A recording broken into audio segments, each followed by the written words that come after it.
The thick black smoke from the raging fire turns day into night. The heat, so intense, all that's left of the house is a concrete slab. It's fully engulfed from the second we pulled up. The cars, the washer and dryer, even the bricks, gone. There was nothing of the house that had any kind of chance of being salvaged. And buried beneath the rubble, the charred bodies of a dog, 2 cats, and the woman who was so devoted to them. She was, ironically, the wife of the fire chief. They made a wall of people standing shoulder to shoulder so that I couldn't see them move her. He's the first responder who calmly arrives to find his own house on fire. Come on, let's go. But then loses it when he realizes he's lost everything. When I saw them leave the house and start walking over to where I was, is when I knew at that moment that they had found her. They didn't even have to say a word. How did Nanette Krentel die? Did she try to rescue her pets and was overcome by smoke inhalation? Was it a suicide by fire? Or was the blaze intentionally set to cover up a murder? It just made no sense that in the middle of the day, here she would have died in a fire. Nanette grew up along the bayous of New Orleans. Her sister Kim says she was the life of the party in a city that knows how to celebrate. Nanette, she was a very sweet, caring person. She had a little bit of a feisty side to her, but she was loyal. You know, she cared for her family and friends. Friends like her lifelong BFF from high school, Lori Rando. Tell me about your best friend. When did you meet? Nanette and I met our freshman year. We just kind of clicked. She was this full of energy, fun, funny, kind person who you just love spending time with. But the person who Nanette spent the most time with is the one who captured her heart, Stephen Krentel, a man who just happened to be married at the time they met. How did you meet Nanette? She walked in a store that I had owned at the time and applied for a job, and I hired her. How compatible were the two of you? Very, very compatible. She balanced me and I balanced her. We were opposites in a lot of ways. It didn't take long for these opposites to become one. Stephen divorced his wife and soon married Nanette. He joined the fire department, and Nanette went to work as a preschool teacher. Absolutely loved it, loved being with the kids, and was one of the most sought-after teachers in this area. She has a huge heart. She has tremendous compassion for animals. She just was a good person all the way around. And Nanette's father, Dan, says that compassion for animals sometimes put her in harm's way. One time, I was with her and she stopped at a post office, and a gentleman had left his dog in the vehicle and the windows were rolled up and it was 100 degrees out. Nan said, "I'm going in and talk to him," and she went in. I didn't know what was going to happen. I thought, uh-oh. No, they came out and they were friends, and he thanked her and said he wouldn't do it again. So what better place to raise animals than the 100-acre spread she shared with Stephen in Lacombe, Louisiana? She recently retired and found that life in the piney woods could allow her to enjoy her other hobby. She was also a gun enthusiast. She knew how to shoot, and she was very comfortable with guns as well, right? She was. It was something that we could walk out our back door and do on a routine basis, and she didn't go anywhere without at least one gun with her. And Nanette had a lot of guns for the house, the car, and her purse. But despite what appeared to be a happy life, there were problems in the marriage. What do you think some of those troubles were? Her troubles varied. It just depended on the things that were going on, influences in our life at the time. Despite some troubles, rural life seemed to be good for the Krentels until the afternoon when the fire consumed everything. I got a phone call from my cousin, and he was telling me that my house was on fire And at that second, I hung the phone up, ran out with my chief of training. We jumped in my department vehicle and started driving to the house. I was calling her cell phone, I was calling the house phone, but everything was going straight to voicemail. It was the longest ride of your life, truly. For sure. Crime Watch Daily obtained this footage of the moment when Stephen was rushing to the scene of his own home, burning to the ground. From this area where we are right now, we could actually see the smoke coming over the treetops, and we knew it was a fire of some type. I was just hoping it was the woods or something like that on fire. When you drove through those gates, how engulfed was the house? When we got to a point that we could see the home, it was from one end to the other. It was fully involved. I could tell that Stephen's heart was racing when we drove up the long driveway to where the house used to be, the house where Nanette died. What's it like coming here? Is it uncomfortable for you? Is it a bad memory? It's not a bad memory because we lived out here for 17 years and there's a lot of wonderful memories here, but it just hurts. It's empty. It just doesn't feel right. It doesn't feel like home right now. It just feels empty. Stephen tells me that when he arrived on the fire scene, his hopes were that Nanette made it out, but he suspected the worst. Right here where the garage was, there were 2 garage doors on this side, and the garage doors fell in. And that's when I knew that her car was here, my personal truck was here, and I had just walked off over there and just laid on the ground from there. As soon as I saw the 2 of them coming from over here to over there and walking straight to me, I knew they had found her at that time. So your firefighter friends told you where she was? Yes, they told me where she was. And when the coroner got here that evening to recover her remains, I was over there still, and there were so many personnel out here that they made a wall of people standing shoulder to shoulder so that I couldn't see them move her. You can't help but shed tears watching this tough fire chief break down, realizing he couldn't save his wife. The coroner takes Nanette's charred body to the morgue and soon makes a shocking discovery. The fire didn't kill Nanette. It was something even more ominous.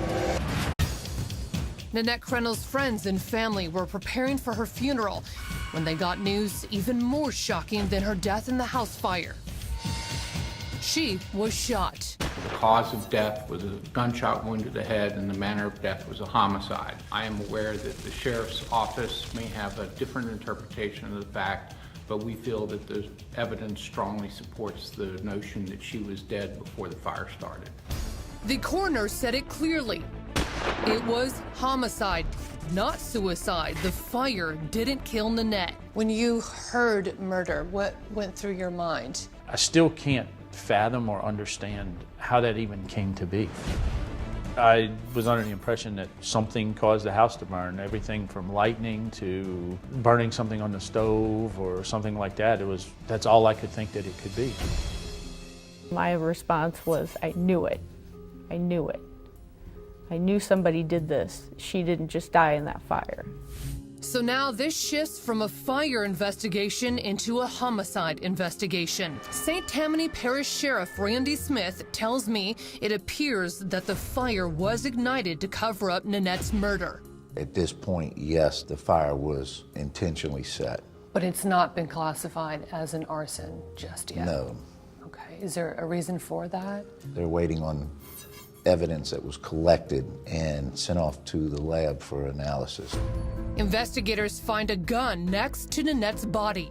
We did locate a gun that we believe could have been used to kill Nanette. That gun was sent off for ballistics testing, and unfortunately, due to the hot temperatures of this fire, we weren't able to pinpoint whether the ballistics matched the bullet that was discovered within her head. There's a strong possibility that that was the gun that killed Nanette. The sheriff won't reveal the caliber of bullet nor the type of gun that killed Nanette because the case is still under investigation. Lori speculates that the gun was not Nanette's and someone might possibly have killed Nanette the night before the fire. She bases her theory on Nanette's social media activity.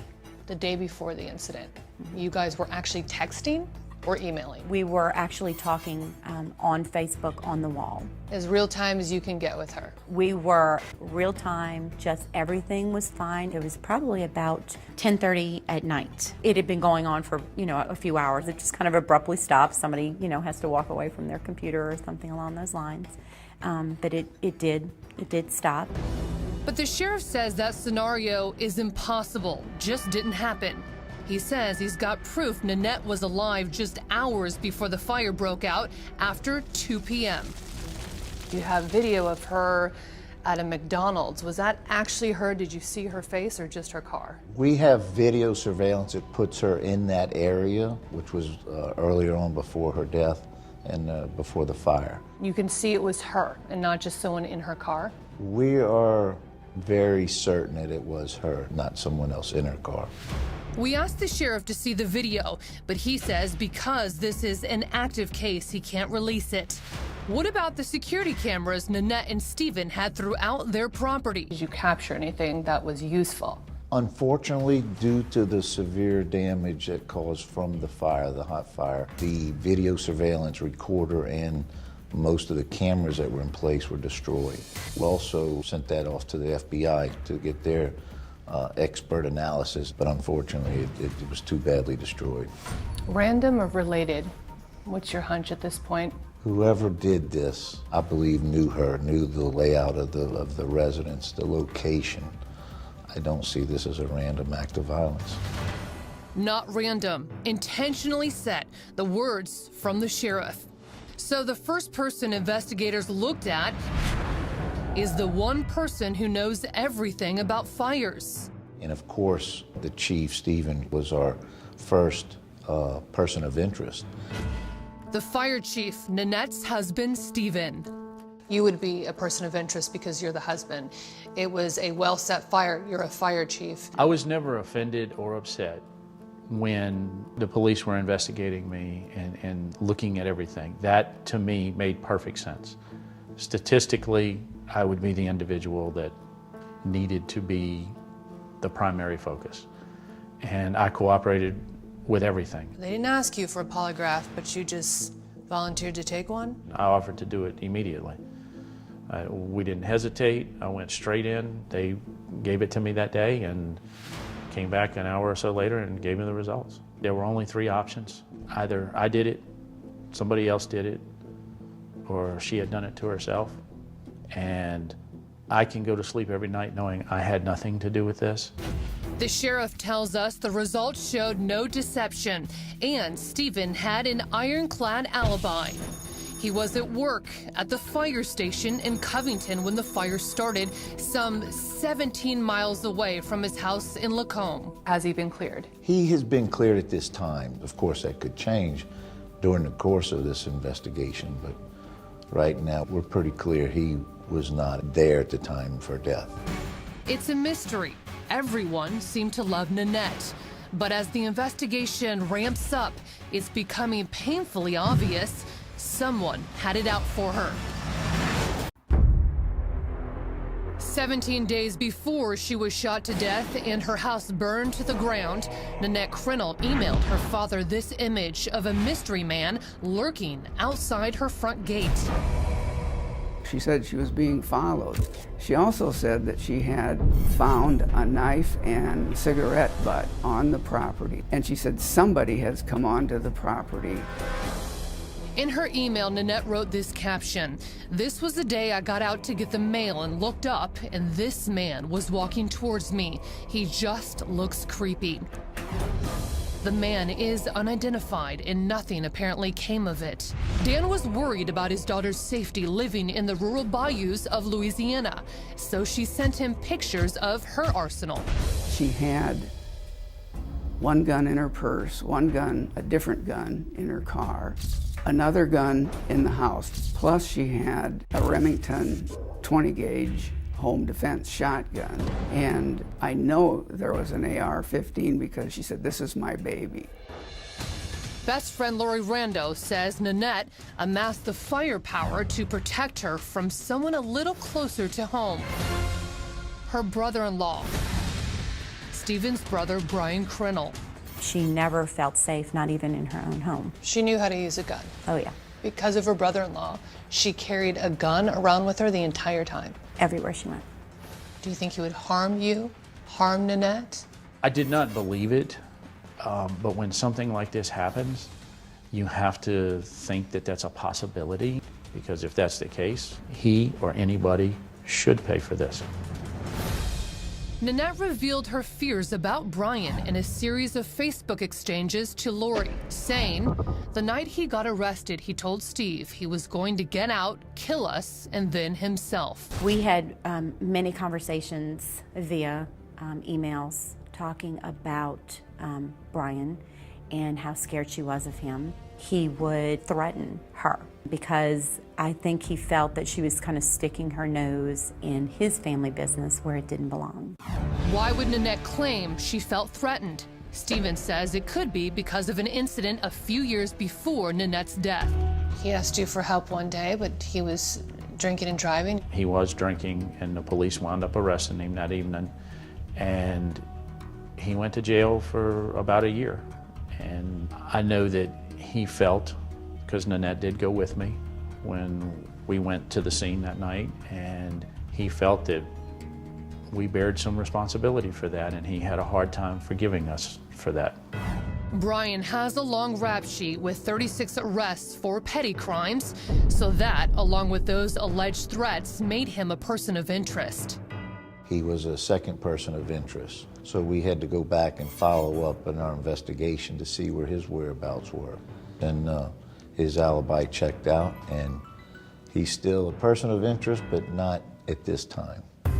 That alibi was as ironclad as the jailhouse ankle bracelet he was wearing. Brian was on house arrest at his mother's home, and security video places him there the day of the murder. Was he also home the night before? That is correct. We have information that we checked out his alibi, and he was present at that time. The sheriff says Brian cooperated with investigators. Has he ever come to you and said, "Listen, I had nothing to do with this"? I really haven't asked. I haven't asked him, and we've never really discussed it. I believe in what the sheriff's office says, and if they could find a connection, they would.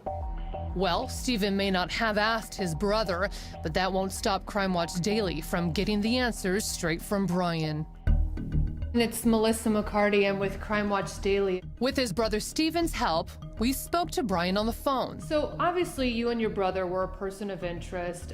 You both ended up taking and passing polygraphs. Did you volunteer, or how did that come about? I volunteered to take the test after they asked me. Okay, and you had no problem with that? Oh, no, ma'am. No, ma'am. So when you heard that this was a homicide and it was a murder, what went through your mind? Actually, I couldn't believe it, you know? Just as I've known her, you know, why would anybody think of doing that? Or why would they want to do that, you know? So it was a total shock. What was going through your mind when they said that we're looking into you? Actually, it didn't really bother me because I didn't have nothing to worry about, you know. I loved her. She was like a sister I didn't have, let's put it that way.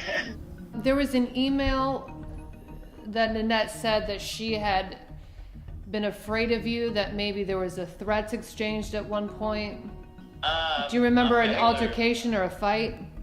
Oh, not with Nanette.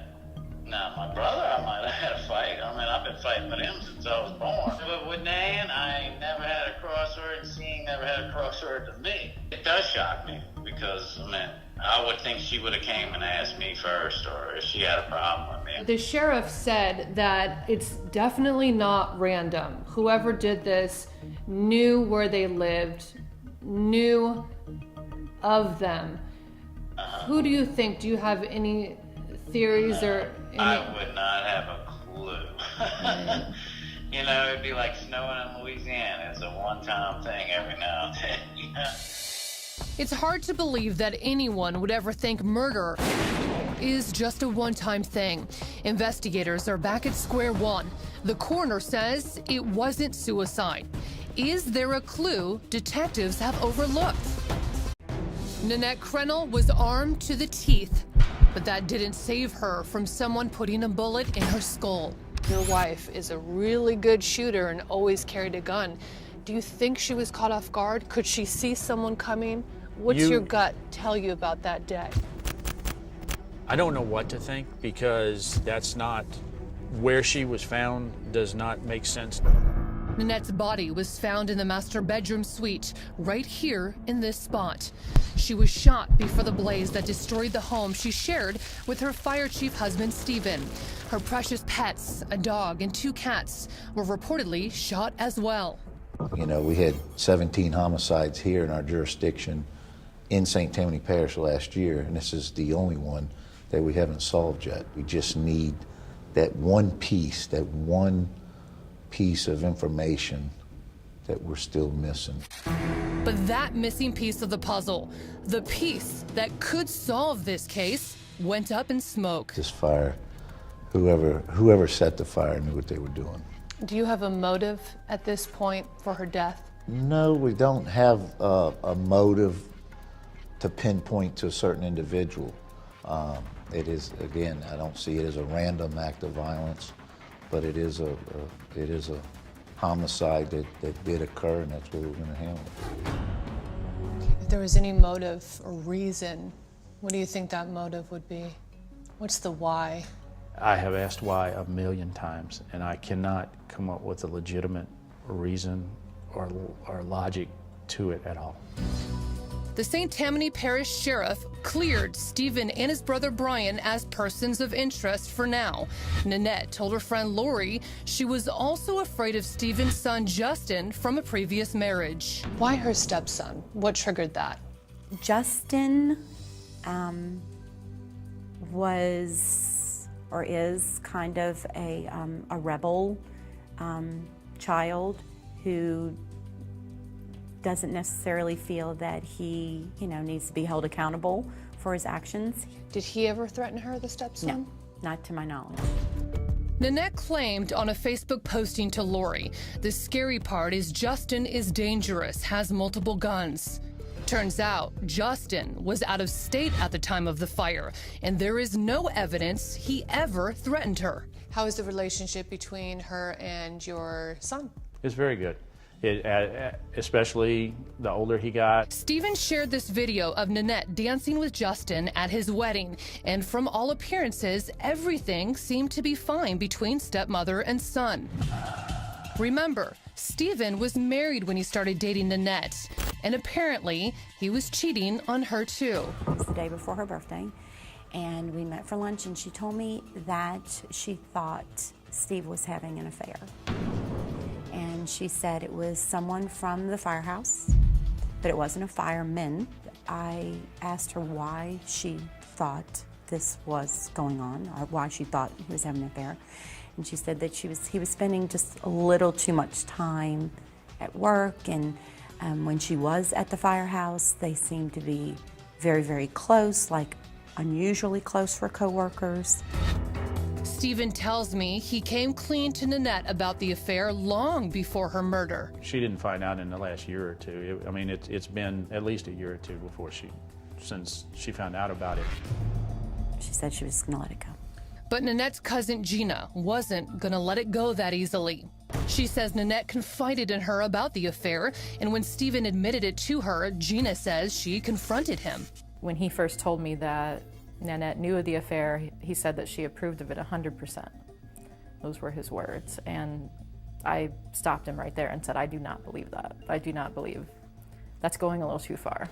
Gina says there was something else that concerned her. Nanette was always ailing from some very mysterious injuries. She had a shoulder injury followed by a foot injury. I believe her knee was out at one point, her hand, her wrist. And there was always kind of funny stories to go along with that. But one of them was they were painting and Stephen dropped a can of paint on her shoulder. I don't know how that would happen. You know, just things that just didn't add up.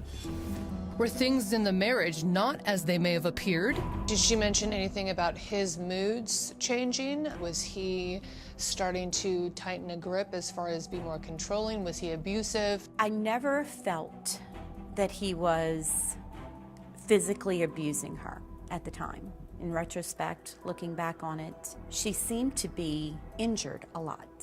And we would joke about she was really kind of clumsy.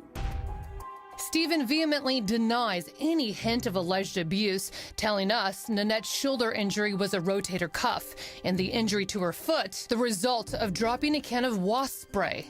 And despite his wandering eye, he tells me he was devoted to her and she was to him up until her final moments. She felt her job was to take care of me to the best of her abilities. And something as simple as every single day she put my clothes out for me. Every morning, whenever I was leaving to go somewhere, she walked me out. And it was no different that day. What do you want most at this point? Answers. I want to know what happened, and I want to see the individual have to face what they did. Do you think that day will come? I do. I do. I can't wait to look at that person and just know who and why. It was the day that changed many lives forever. That warm summer afternoon on the bayou, the day Nanette's father realized he would never see his daughter again. Her smile, her face, when she would call me. She was always so upbeat and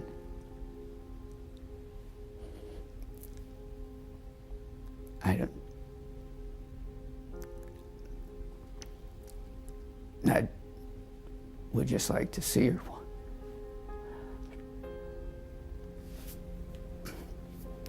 one more time.